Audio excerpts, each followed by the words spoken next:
Hello Haldwani के सभी श्रोताओं को मेरा नमस्कार। उत्तराखंड मुक्त विश्वविद्यालय के राजनीति विज्ञान विभाग से मैं दिग्विजय सिंह पत्नी और मेरे सहयोगी हिमांशु पुनेठा आज आपके साथ अंतर्राष्ट्रीय राजनीति के अध्ययन के समाजवादी उपागम पर परिचर्चा करने जा रहे हैं। अगर हम देखें अंतर्राष्ट्रीय राजनीति के अध्ययन क्षेत्र में समाजवादी उपागम, इनके आधार में मार्क्स के विचार हैं और उन्हें समझना एक तरीके से एक स्टार्टिंग पॉइंट हमारे लिए है। बिल्कुल। यह समझना जरूरी है कि अलग-अलग मार्क्सवादी दृष्टिकोणों के बीच भले ही मतभेद हों, लेकिन कुछ साझा बुनियादी सिद्धांत उन्हें एक सूत्र में बांधते हैं।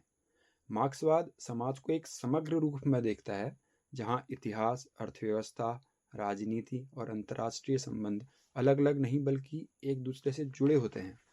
इसमें अर्थव्यवस्था को केंद्रीय माना गया है, क्योंकि उत्पादन, काम और आमदनी ही कानूनों, राजनीति और विचारधाराओं का रूप तय करते हैं। और देशों के रिश्ते भी व्यापार, संसाधनों और बाजारों से गहराई से प्रभावित होते हैं। जैसे अगर हम वर्तमान स्थिति देखें तो अमेरिका और मध्य पूर्व के जो संबंध हैं वे तेल और रक्षा उद्योगों से समझे जाते हैं।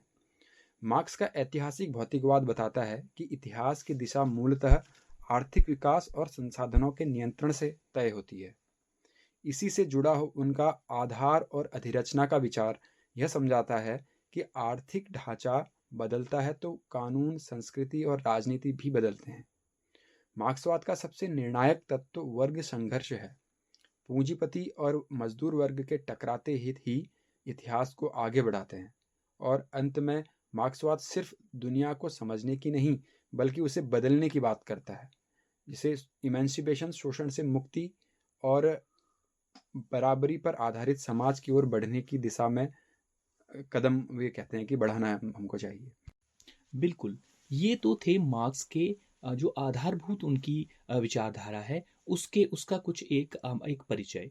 इन चीज़ों से ही उनके अनुयायियों द्वारा अंतर्राष्ट्रीय राजनीति को समझने के लिए जो समाजवादी उपागम है, उसे विकसित किया गया है। और मार्क्स की जो ने भले ही पूंजीवाद की और समाज की एक बहुत बड़ी एनालिसिस अपने समय में की है, लेकिन उन्होंने अंतर्राष्ट्रीय राजनीति पर जब भी ध्यान दिया, वो एक पत्रकार के रूप में दिया और उसे एक लेवल ऑफ एनालिसिस के रूप में कम ही किया।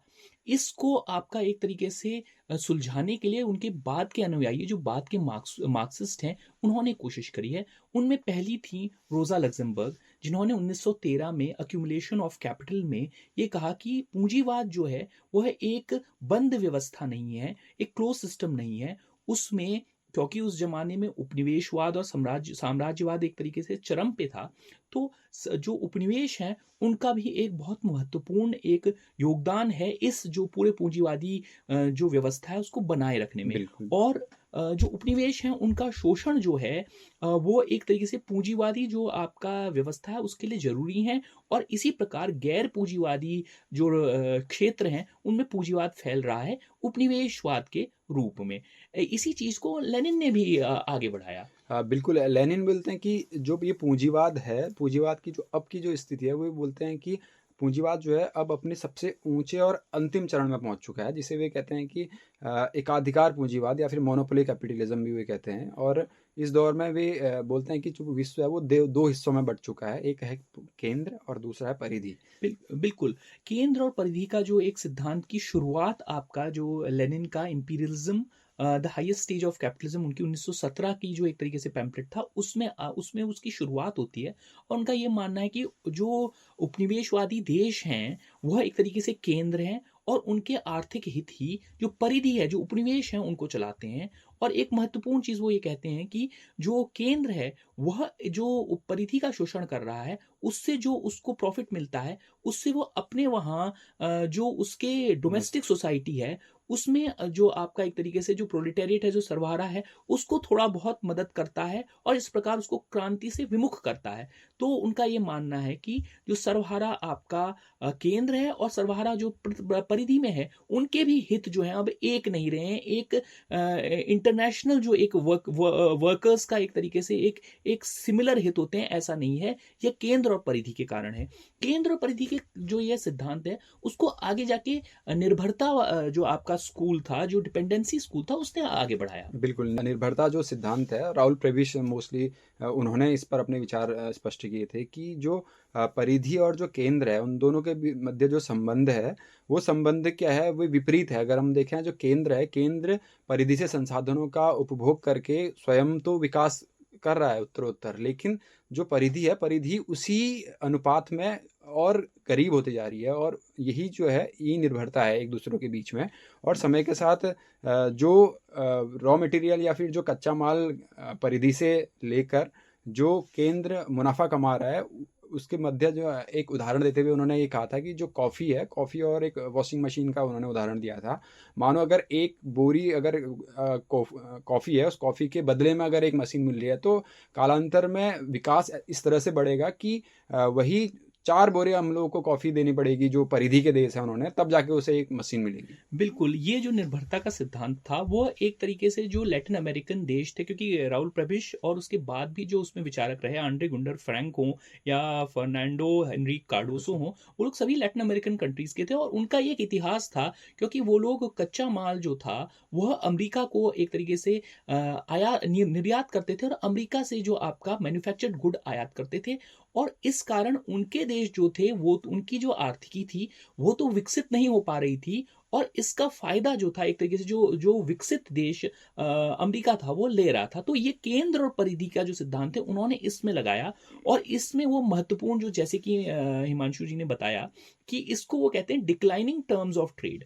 अगर आप कच्चा माल बेच रहे हैं और मैन्युफैक्चर्ड गुड को निर्यात कर रहे हैं, तो डिक्लाइनिंग टर्म्स ऑफ ट्रेड से आपकी जो एक तरीके से आर्थिकी है, वो कमजोर होती रहेगी, और विकसित देश जो है, जो केंद्र में है, उसकी बढ़ती रहेगी। केंद्र जो है, वो एक तरीके से आपका अपने आर्थिक हितों को उसके ऊपर थोप रहा है, और उसको अपने अपने ऊपर निर्भर, जो परिधि है, उसके ऊपर अपने ऊपर निर्भर बना रहा है। इसी कारण इसे निर्भरता का सिद्धांत कहा गया है। और निर्भरता के सिद्धांत से ही आगे जाके इमैनुअल वॉलस्टीन जो एक विचारक थे, उन्होंने विश्व प्रणाली का सिद्धांत का प्रतिपादन किया, और उनका ये मानना था कि विश्व में जो आर्थिक प्रणालियां हैं, वह इतिहास में आती हैं और जाती हैं, और अभी जो हम जो आज के दौर में हम जिस प्रणाली में हैं, जिसे वो पूंजीवाद का नाम देते हैं, वह आपका 1600 में यूरोप में शुरू हुई, और उससे फिर पूरे विश्व में फैली है, और उसके कारण आपका जो वेस्टर्न कंट्रीज हैं, वो एक तरीके से केंद्र हैं, जो जिनके आर्थिक हित सभी आपका जो परिधि के राष्ट्र हैं, उनको चलाते हैं। एक और उन्होंने महत्वपूर्ण सिद्धांत अर्ध परिधि या सेमी पेरिफेरी का भी दिया। हाँ, जो निर्भरता का सिद्धांत है, उसी में जो केंद्र और जो परिधि का जो उन्होंने तत्व जो सिद्धांत दिया था, उसी के साथ इन्होंने एक जोड़ा, जिसे कि सेमी पेरिफेरी या फिर अर्ध परिधि की बात इन्होंने करी। तो जैसे हमने केंद्र और परिधि की बात करी, जो जो अर्ध परिधि थी, वो मध्य के देश थे। जैसे उदाहरण के तौर पर अगर हम देखें, तो साउथ अफ्रीका हो गया, भारत हो गया, इस तरह बिल्कुल बिल्कुल, जो कि एक तरीके से आप देख सकते हैं, ये एक एनालॉगस है। हम डेवलपमेंट में भी स्टडीज में भी देखते हैं, जो एक टर्मिनोलॉजी यूज की जाती है कि डेवलप्ड कंट्रीज, डेवलपिंग कंट्रीज और अंडर डेवलप्ड कंट्रीज। तो केंद्र और अर्ध परिधि और परिधि के जो राष्ट्र हैं, वो इसी प्रकार हैं। केंद्र वह है जो विकसित देश हैं, जिनमें औद्योगिकीकरण पूर्णतया हो चुका है, और अर्ध परिधि है जहां औद्योगिकीकरण पूर्णतया नहीं हुआ है या हो रहा है, जो कि आपका विकासशील देश है। और अविकसित वह हैं, अंडर डेवलप्ड कंट्रीज वह हैं, जिनमें औद्योगिकीकरण बिल्कुल नहीं हुआ है। उसी के अनुसार उनकी आर्थिकी भी चलती है। जो केंद्र है, वो आपका एक तरीके से मैन्युफैक्चर्ड गुड का प्रोडक्शन करता है, और बाकी और जो परिधि जो है, वो कच्चा माल देने का एक तरीके से काम करती है। और अर्ध परिधि का क्या रोल है इस सिस्टम में? अर्ध परिधि में अगर हम देखें, तो वे शक्तियाँ मुख्य रूप से आती हैं जो कि वल्नरेबल हैं। अगर हम वे कहें, तो वे परिधि की ओर भी जाती हैं अगर वहाँ स्थिति अगर सही ना हो, और वे केंद्र की ओर भी जाती हैं। बिल्कुल, एक हाइब्रिड हम कह सकते हैं। उनमें जो जो औद्योगिकीकरण है, पूर्णतया नहीं हुआ है, और बेसिकली वह उद्योग हैं जो केंद्र के देशों में अब जो है प्रॉफिटेबल नहीं रहे। जैसे जो पॉल्यूटिंग इंडस्ट्रीज हैं, या जिनमें बहुत ज़्यादा चीप लेबर आपका चाहिए। जैसे कि हम देखते हैं, भारत हो, वियतनाम हो, बांग्लादेश हो, आज कपड़े का मार्केट का जो मैन्युफैक्चरिंग का मार्केट है, वो सब उनके वहाँ है, क्योंकि उतना चीप लेबर जो है, वो आपका जो विकसित देश है, उनमें पॉसिबल नहीं है। भारत का अगर हम आईटी क्षेत्र आज के समय पर देखें, या फिर फार्मा क्षेत्र देखें, वो तो वो भी वो उसी तरफ बढ़ रहा है, हम देख सकते हैं। ये कहना है आपका जो वर्ल्ड सिस्टम थ्योरी के उनका है, तो उन्होंने एक अर्ध परिधि का एक सिद्धांत दिया। उन्होंने कहा ये अर्ध परिधि जो है भले ही थोड़ा बहुत विकसित हो रही हो, लेकिन आर्थिक हित जो है, जो डोमिनेंट आर्थिक हित है, वो हमेशा केंद्र के रहेंगे और वही उसको चलाएंगे।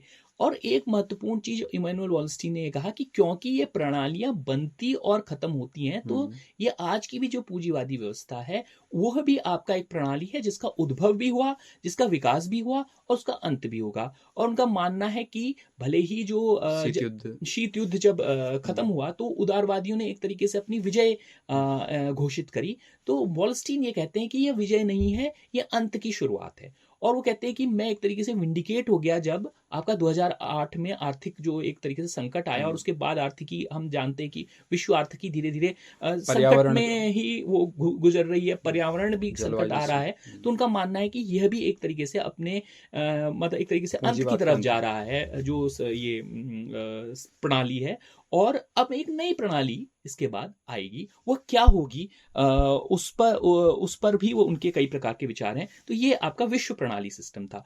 इसी में एक और महत्वपूर्ण हम विचारधारा की एक जो धारा है जो कि फेमिनिस्ट मार्क्सिज्म थे, उनमें मारिया माइस का नाम हम लेना चाहेंगे, जो कि कहती हैं कि जो आपका लैंगिक आधार पे जो डिवीजन ऑफ लेबर है उसको वो वैश्विक उसमें भी देखती हैं। वो कहती है कि केंद्र में जो आपका एक तरीके से महिलाएं हैं, उनका रोल हाउसवाइफ के रूप में मेंटेनेंस ऑफ वर्किंग फोर्स और रिप्रोडक्शन ऑफ वर्किंग फोर्स के रूप में है, और जो आपका जो परिधि है उसमें आपका एक तरीके से महिलाओं का रोल चीप लेबर के रूप में, जो कि हमें पहले भी हमने आपको उदाहरण दिया, महिलाओं को अंतिम उपनिवेश भी उन्होंने माना है माइस ने। और उन्होंने कहा है कि जैसे बांग्लादेश है या फिर वियतनाम है, उनमें महिलाएं आपका जो गारमेंट फैक्ट्री उनमें काम करती हुई महत्वपूर्ण ज़्यादा दिखती हैं। तो ये दिखाती है कि दुनिया में भी एक जेंडर डिवीजन ऑफ लेबर हो चुका है, ये मारिया माइस का मानना है।